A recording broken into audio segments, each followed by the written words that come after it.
नमस्कार। दस्तक हिंदुस्तान न्यूज़ में आप सभी लोगों का स्वागत है। मैं प्रमोद पांडे आज ग्राम सभा भैंसा के बंसीपुर गांव में आया हुआ हूं, चौरा माता मंदिर के पास। और कांग्रेस के माननीय प्रत्याशी राजेश गौतम जी आए हुए हैं। कुछ मैं चुनाव के मुद्दों पर राजेश गौतम जी से बात करना चाहता हूं। माननीय राजेश जी, आप मुझे बताएंगे कि जैसे बहुत दिनों से कांग्रेस सो गई थी, जैसे ऐसा लगता था, और इस बार अचानक हमको तो लगता है कि अचानक ही आप आए हैं। इसलिए कांग्रेस के बारे में, अपने बारे में और चुनाव के बारे में थोड़ा सा मुझे जानकारी दीजिए। सबसे पहले तो आपका धन्यवाद। मैं अपना परिचय दे दूं, मेरा नाम राजेश है, राजेश गौतम जी। मैं इस विधानसभा के केराकत ब्लॉक के केराकत तहसील का निवासी हूं। सेनापुर गांव है मेरा जी। और मैं भारतीय राष्ट्रीय कांग्रेस का प्रत्याशी हूं।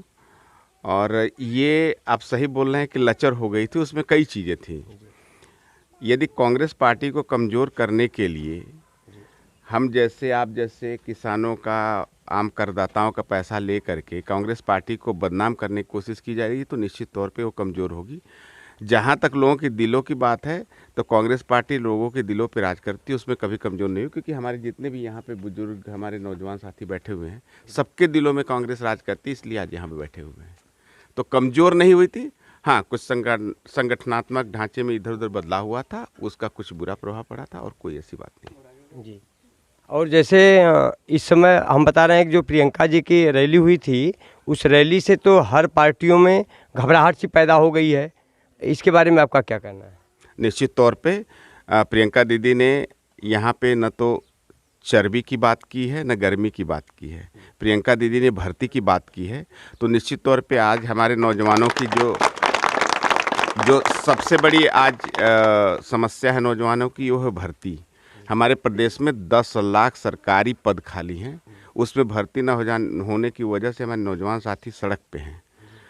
तो जब प्रियंका दीदी ने मुद्दे की बात की, नौजवानों के लिए रोजगार की बात की, महिलाओं के लिए सुरक्षा की बात की, किसानों के कर्ज माफ़ी की बात की, किसानों के लिए आंदोलन किए, महंगाई की बात की जिससे आम जनता बहुत त्रस्त है, आप खुद ही देख रहे होंगे।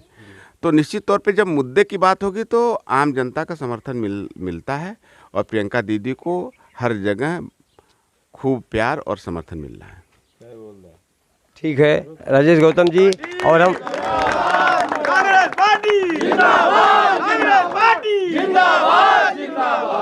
अच्छा, ये कहना चाहते हैं आपसे कि जैसे कि एक समय था जब 60% ब्राह्मण समाज जो है कांग्रेस के साथ जुड़ा हुआ था, और इस समय 40% पे आ गया है। इसके बारे में क्या कहेंगे? देखिए, हमारे यहाँ जो चूँकि हमारा देश, निश्चित तौर पे हमारे देश की खूबसूरती है यहाँ का जाति, यहाँ की विभिन्न धर्म, यहाँ की विभिन्न राजनीतिक पार्टियाँ।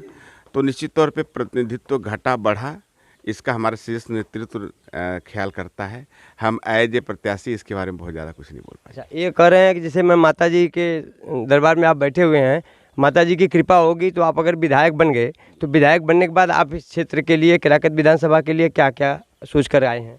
मैंने आपको कहा ना कि जैसे हमारे यहाँ नौजवानों की समस्या है ही, उनके साथ हमारे बुजुर्गों की विधवा और वृद्धा पेंशन की भी समस्या है, कुछ की आवास की समस्याएं हैं। तो यहाँ पे कैसे रोजगार उत्पन्न होंगे, औद्योगिक कैसे यहाँ पे इंडस्ट्रियल एरिया डेवलप होगी, ये है। महिलाओं की सुरक्षा के लिए विभिन्न तौर पे, जब भी आपने देखा होगा कि हर जगह पे जहाँ पे भी महिलाओं का शोषण हुआ हो, बहन प्रियंका पहुँची है, किसी भी तरीके से उनको लाख कोशिश की गई रोकने की, लेकिन फिर भी पहुँची हुई है। तो इस क्षेत्र की जो समस्याएं हैं, वो ऐसा नहीं कि हमारे प्रदेश की किसी समस्या से अलग है। हमारे प्रदेश में महंगाई वो आम व्यक्ति की है, इस क्षेत्र की भी जनता की है, तो वो लखनऊ की भी है, तो बनारस की भी है। तो कुल मिलाकर के महंगाई, उसको कम करने की बातें हैं कि किसानों के कर्ज, इस देश में, इस प्रदेश में 4000 करोड़ किसानों के कर्ज हैं, उसको नहीं माफ़ किया जा सकता, लेकिन माननीय 8000 करोड़ के विमान खुद के चलने के लिए मंगा सकते हैं। तो ये है, इन सब चीज़ों को लेकर के ही हम लोग विधानसभा पहुंचेंगे और यही मुद्दे उठेंगे। महंगाई कैसे कम हो, रोजगार कैसे ज़्यादा पैदा हो, महिलाओं की सुरक्षा कैसे गारंटी ली जाए। क्योंकि आपको मैं बता दूं, कांग्रेस पार्टी ने इस अरबों की आबादी वाले देश में, चाहे वो शिक्षा का अधिकार हो तो दिया है, स्वास्थ्य का दिया है, रोजगार गारंटी मनरेगा के जरिए दी हुई जी। है, सूचना का अधिकार दिया हुआ है, भोजन का अधिकार दिया हुआ है। तो निश्चित तौर पे ये सारे अधिकार और ये सारी योजनाओं का लाभ यदि कांग्रेस पार्टी कही है तो देगी, क्योंकि इसके वादे हवा हवाई नहीं हुआ करते। ठीक है।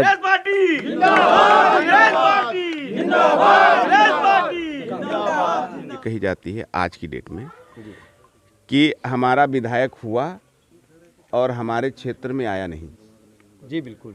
ये हमें लगता है कि 90% विधानसभाओं में ये शिकायत रहती है। नहीं, यहाँ पर भी वही समस्या है। नहीं, तो मैं उसी का एक जवाब देना चाह रहा था। एक व्यक्ति कोई आता है जी जिसके खुद का वोट नहीं है। जी हमारे यहाँ जो 4 मुख्य पार्टियां हैं, ये 4 मुख्य पार्टियों में भाजपा, सपा, बसपा, कांग्रेस, इसमें यदि देख लिया जाए तो केवल मैं एकमात्र ऐसा प्रत्याशी हूँ जी जी बिल्कुल। जो इस विधानसभा का, इस तहसील का और इस ब्लॉक का हूँ। अदरवाइज तीनों और प्रत्याशियों के पास खुद के वोट इस विधानसभा में नहीं है। जी बिल्कुल, सब लोग बाहर के हैं। वो व्यक्ति आता है और आने के बाद चूंकि वो वोट मांगने आया हुआ है, बिल्कुल। उसका खुद का वोट नहीं है और 1 लाख वोट लोग दे देते हैं, हमारी सम्मानित जनता देती है कि नहीं भैया कुछ बदलाव होगा। लेकिन आप समझिए कि वो केवल पार्टी के नाम पे 1 लाख वोट पाता है, जीत के चला जाता है। तो जब तक इस क्षेत्र की जनता पार्टियों की चीज़ों को लेते हुए, उसकी नीतियों को, उसके मुद्दे को ध्यान से पढ़ते हुए, ध्यान से समझते हुए और केवल व्यक्ति विशेष या प्रत्याशी का चयन नहीं करेगी, तब तक चाहे जितने मुद्दे होंगे उसका निराकरण नहीं हो पाएगा। बिल्कुल, आपका कहना एकदम परफेक्ट है।